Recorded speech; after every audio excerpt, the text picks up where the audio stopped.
Howdy out there in YouTube land. This is Dan from Hardwood Hollow's Beyond Bushcraft Skills channel.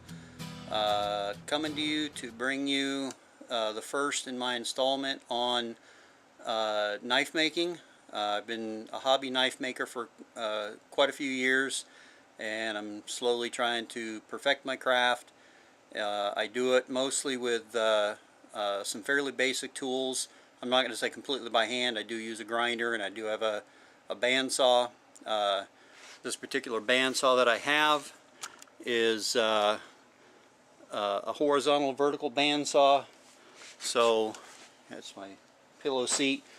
Normally it goes in the downward position for cutting steel, but we're going to be using it in its this is what they call the horizontal position. You put the metal here in the vise, and then you lower the saw down to cut it. So for example, if I were to put this piece of pipe right there in the vise, it would be sticking out. The saw would come down and cut it like that. It's set up with a switch over here. Here's the switch, and what happens is when the saw is moving, there's a little metal tab right here that comes down, and after it cuts through the piece, it drops down and hits the switch and actually automatically turns it off. This particular model is not available anymore exactly as this one is because the company's not in business. It's made in Taiwan. This one was made by American Forge and Foundry, Intermarket Inc., and it's made in Taiwan. Hard to read that sticker, but it is. I got this one. I traded an old chainsaw for it. A buddy of mine who runs a garage got it through some trades. It was used in a factory maintenance shop, and so, you know, I came across it. The nice thing about using a bandsaw, and when they say it's horizontal vertical, it has a small tool rest here, and that's what I'm going to rest the knife blades on when I cut them. I have 3 to cut out. Obviously I'm not going to put all 3 on video. Give you a couple little pointers. These are the knives that I'm cutting out. Here's an example of one I've already cut out and shaped, and here's one that's going to be cut out. Now this particular one is CPM 154 stainless steel, and these two here are both made out of 1095 high carbon. This has an approximately a 5-inch, 5 1/4 inch cutting edge, and then I'm also doing this one. Those are for customers. This is a personal one, and this one actually has about a 6 1/4 inch cutting edge, and I've added a finger choil so I can move up a little closer on the blade for doing more bushcraft work, because these are a bushcraft design. And I'll show you how I get all these different little cuts and shapes and everything in there, using the bandsaw, using the belt sander. Now you don't have to spend a lot of money to get the equipment that you need for knife making. As I mentioned, I got the bandsaw by trading it a chainsaw for it. My sander over there is an old Craftsman sander. A neighbor was getting ready to haul it to the dump. It needed a tiny bit of work. I got it from him, did the repair work, and I've been using it. It's a 1x42. The standard for knife making in belt sanders is a 2-inch wide by 72-inch long belt. There's a lot of manufacturers out there. You just have to look them up. Beaumont is probably one of the most popular. Baldor makes one, as well as a number of other companies. You can look online. Probably the least expensive of the full-on knife grinders. There's 2 of them you're going to find, and those are going to be either the Grizzly 2x72 or the Kalamazoo, but they do have their limitations. In reality, you really want something that has an adjustable speed motor, or a speed adjustment to put on the motor so that you can bring it down. And in reality, a 220 sander, 220 volt sander with that speed adjust is what's going to give you the most bang for your buck as far as that goes.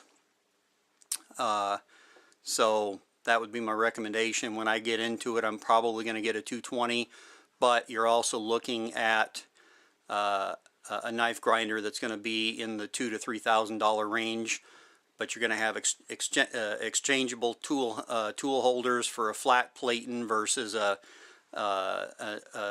6, 8, or a 10-inch round grinding wheel to allow you to do your hollow grinds and that sort of thing.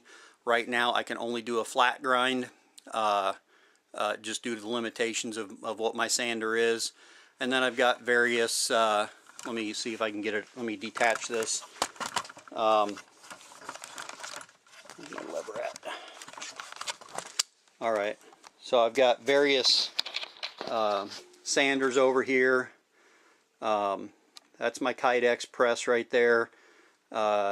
That's a small coping saw that I can use for, or scroll saw rather, I can use for cutting out grips and intricate shapes on the grips, and also for cutting Kydex and whatnot. That's actually a rifle barrel press for doing gunsmithing work, which I do also. That's an 8-inch grinder and polishing wheel. That's a Grizzly sander. It's a 2-inch by 28 or something like that, 2-inch by 30. I don't use it very often because it has a pretty bad tracking issue. So if I do use it, I'm only using it for the grinding wheel side. There's my sander right there. And like I said, it's a 2x42 Craftsman. And then on the end, that sticker, Cling Spore there, that's the sticker I put on it for the belts that I get. I order my belts from Pop's Knife Supplies. And then on the very end over there is an additional 6-inch grinder that's got a grinding wheel on one side right there, and then on the other end that you can't see, which that's also a Craftsman grinder, on the other side is a grinding wheel that's made by made of hardened Scotch-Brite wheel. Now you'll also notice made out of some aluminum that I had, and including a license plate there. That's actually a catch tray for the metal that's coming off of the grinder when I use it. And then on the side, back behind that cooling bucket, which I keep the cooling bucket there so I can cool the knives as I'm grinding them, there's actually a hose that comes down, and you can see it right there, and it goes to my shop vac.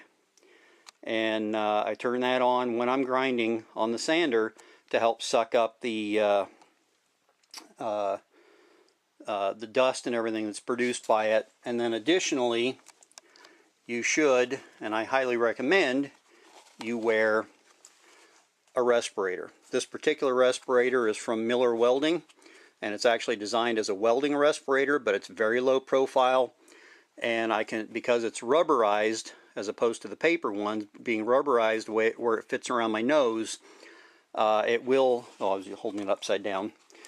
There's the narrow part to go around my nose. Because it's rubberized where it fits around my nose, it's low profile to fit underneath a welding helmet, but it also will seal around my nose, so I can wear it with safety glasses. When I eventually get a safety shield to wear, I'll wear the shield instead of glasses, but the rubber nose cup here minimizes its causing the glasses to fog up. But basically the adage in metalworking is if you can smell it, you need to wear a respirator. So any work you're doing, whether you're doing metalwork, woodwork, painting, welding, it doesn't matter. The quick trick is test is at the end of the night. Blow your nose, and if it comes out anything but snot looking, you need to be wearing a respirator, plain and simple. So those are my recommendations. When I'm cutting on the bandsaw, I always wear gloves. I have these welding gloves that I wear, and I wear them for both cutting and grinding. Almost all cutting and grinding operations I wear these gloves. And here's the spot. That little hole right there, that was from hitting a grinding wheel. Had I not been wearing the gloves, that would have been a chunk out of my hand. And Same thing up here. You can see that spot where the grinding wheel hit the glove. Had that been my finger, I would be hurting. So always wear proper safety gear whenever you're operating equipment. The other thing is good earmuffs. Can't stress that enough. When I was in the military, I was exposed to a lot of loud noises. I was in the Navy, and I was exposed to a lot of loud noises. I was a firefighter. We also took care of all shipboard damage control, which included flooding, dewatering, and all those operations. So we were in and out of a lot of spaces where there was a lot of noise with power generators and the engines and all that stuff. And I came out of the military with a hearing loss. So always wear your proper protective gear.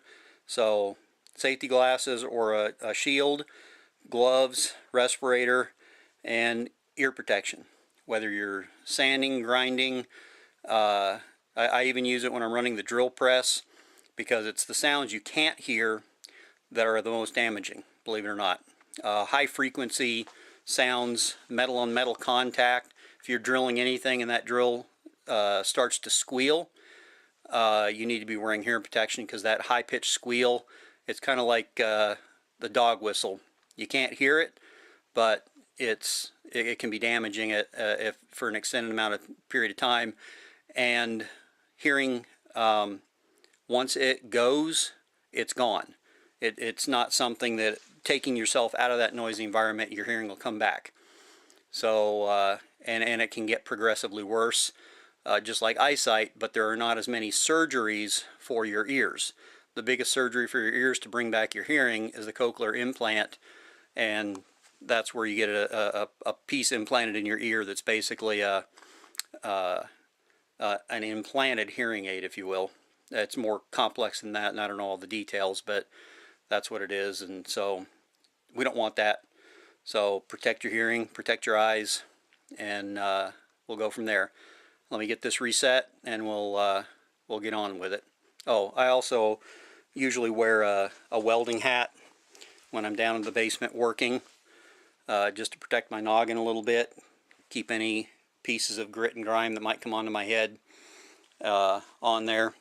Don't have a lot of protection up there, so wear all your proper protective gear. Alright, let's get it reset and we'll start cutting some metal. Okay, Dan here at Hardwood Hollow's Beyond Bushcraft Skills channel. What I'm going to do is I'm going to give you a quick tutorial on a technique I've developed, or that I've been using anyway. I don't know whether I truly developed it or not, but nobody taught it to me. I just figured it out on my own, for transferring blade designs over from regular paper over to your steel and having it visible. So when this steel came to me, and this is a piece of, this is 6x18 piece of 01 tool steel. It came to me shiny, and of course if you try writing on shiny steel, it doesn't show up real well. Even with the steel marking pencil, it doesn't show up any more than the pencil does, and the line is difficult to follow. So what I like to do is I like to paint it. Now normally I would paint it with white. In this case I did not have any white, I was out. So I had some red primer, and the red prime steel, on the other hand, actually the line does show up fairly well with pencil. And you can see that line, well, there it is. You can see that line right there. And of course the marker here shows up pretty well also. But what we're going to do is, we're not just drawing on it, we're actually transferring a design. So what I like to use is this graphite paper here. You can get this at the art department of or craft department of most stores. I believe I think I picked this one up at a Staples, but you can probably get it at in the craft department at Walmart, or pretty much any other store. You need a piece large enough. Now this comes 2 sheets that are 18 or 1 sheet that is 18 by 24. I've cut it down to 12-inch pieces, so I've got 2 pieces that are 12-inch by 18, and I've got or I'm sorry, 2 pieces that are 12 by 12, and 1 piece that's 12 by 18. So what I'm going to do is I'm going to lay this over the metal. Now it doesn't matter that you've drawn over it. Like this one's got a couple of knife designs that I've already done. That doesn't matter. You can lay it out, and then when that's laid out, then you on your steel, then you take your design. And my design goes basically right to the edge of the metal, so I'm going to lay that down over the contact paper. Now at this point, I'm going to grab some tape, and I'm going to tape the paper down so it can't move. So I should trim my design here to length so that I can then transfer it.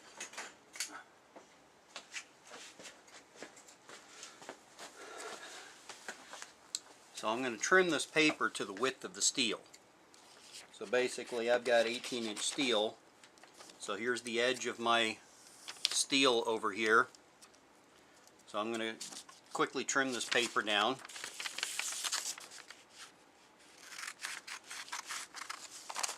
To the width of my steel. And then laying my design back on the steel like that. Now I'm going to take some tape. I'm using blue painter's tape.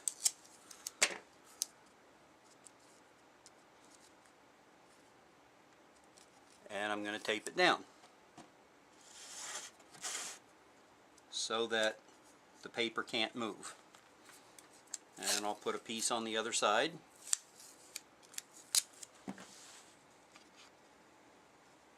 Back out so you can see what I'm doing here. I'll put a piece on the other side of the steel, and then double check that my paper is still properly lined up before I tape it down.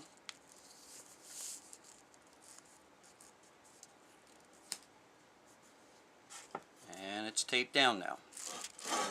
Now you do want to be careful, this paper is fragile. Now what I do from here is I take a pencil. Now I like to use a pencil with kind of a dull tip because it will leave a wider line when you do the transfer. And then I just trace over the lines that I have all, on the design. So I'm going to start here. They don't have to be perfect because you're going to grind them to shape, but and another way of doing this, and I do the same thing, is rather than putting the design directly on the steel, I will sometimes put it onto a piece of plastic, a piece of plexiglass. I've got some vinyl that's kind of like vinyl siding, but it's a flat sheet that you would put on like a bathroom wall or whatever. And I'll take that and I'll make the transfer onto that, and then I'll cut out a plastic template from that, which if I'm going to make a lot of them, I can take that template and then transfer it to continue to use it. So let's see, wait a minute. I'm going to make a little change here because the steel is big enough for me to get 2 of these out of. So I'm actually going to go ahead and move my design. Let me back out again so you can see what I'm going to do here. I'm actually going to go ahead and fold this paper over to the edge of the design here. And I'm going to take it to this edge of the steel.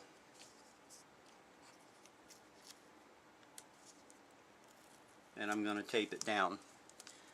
And then on this side, I'm actually going to take the piece of paper I just cut off, and I'm going to lay it back down,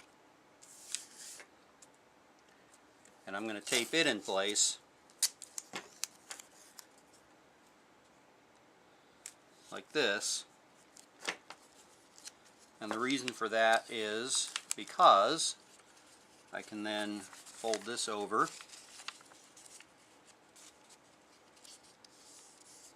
and we'll check my alignment at the top here.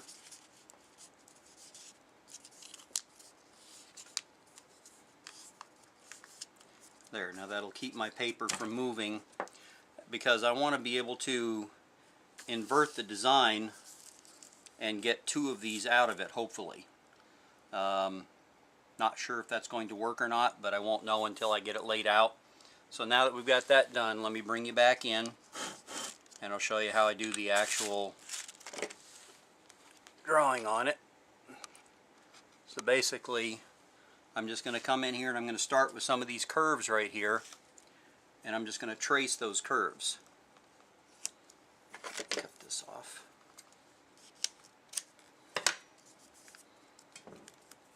So I'm just going to come up here, and I'm going to start with this curve right here, and I'm just going to trace this curve, and I'm just going to follow that line around. As I'm making this line, it's actually transferring it down onto the painted surface.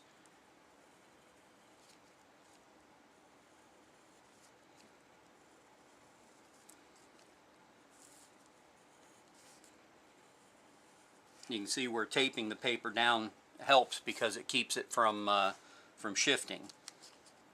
Because you may have to move the steel a little bit to get into the position for some of these other lines.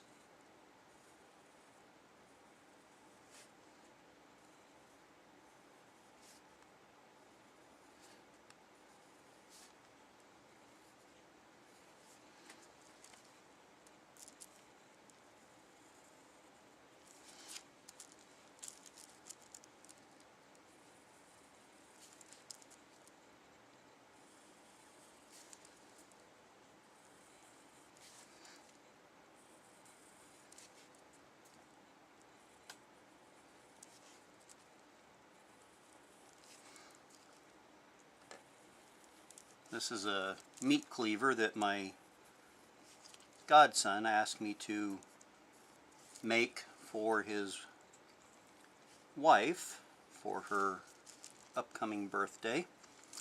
Never made a meat cleaver before, so it'll be new for me. It's my own design. Originally, this cutout right here, you see on the edge of the design, was originally going to be a bottle opener, but I've decided to make a standalone bottle opener. They both like their craft beers. I haven't fully decided if I'm going to leave this perfectly straight, or if I'm going to wind up, giving the blade a slight curve. And I might not make these edges quite as curved, but we'll see.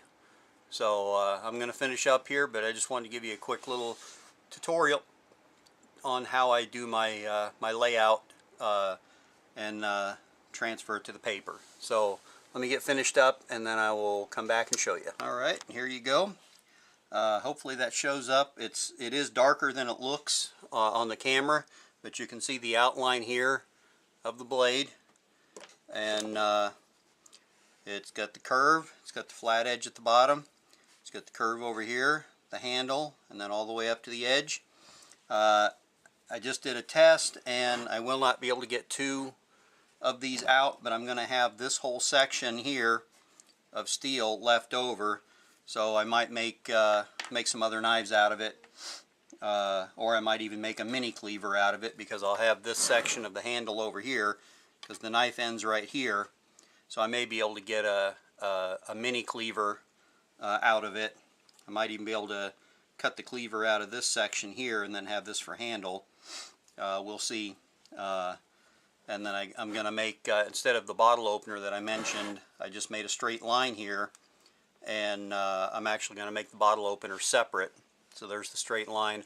I'll make the bottle opener separate, and it'll be standalone because the knife is going to come with a copper dog tag that I made, which has got a hammered metal finish on one side, and the other side is going to have the some initials. I'm currently having it engraved with the recipient's initials. So that's the basic layout. I'll still have to drill the holes in the handle for the pins. This is going to get some micarta handles, and then it'll have mosaic pins to hold the handles on. And if I didn't mention it, this is precision ground 01 tool steel. So there you go. I hope that was helpful. Remember, your graphite craft paper, available at most craft stores and or the craft departments of most stores that carry crafting things. So there you go. Thanks for watching. Dan, Hardwood Hollow Beyond Bushcraft Skills channel. Have a great day. I'm out.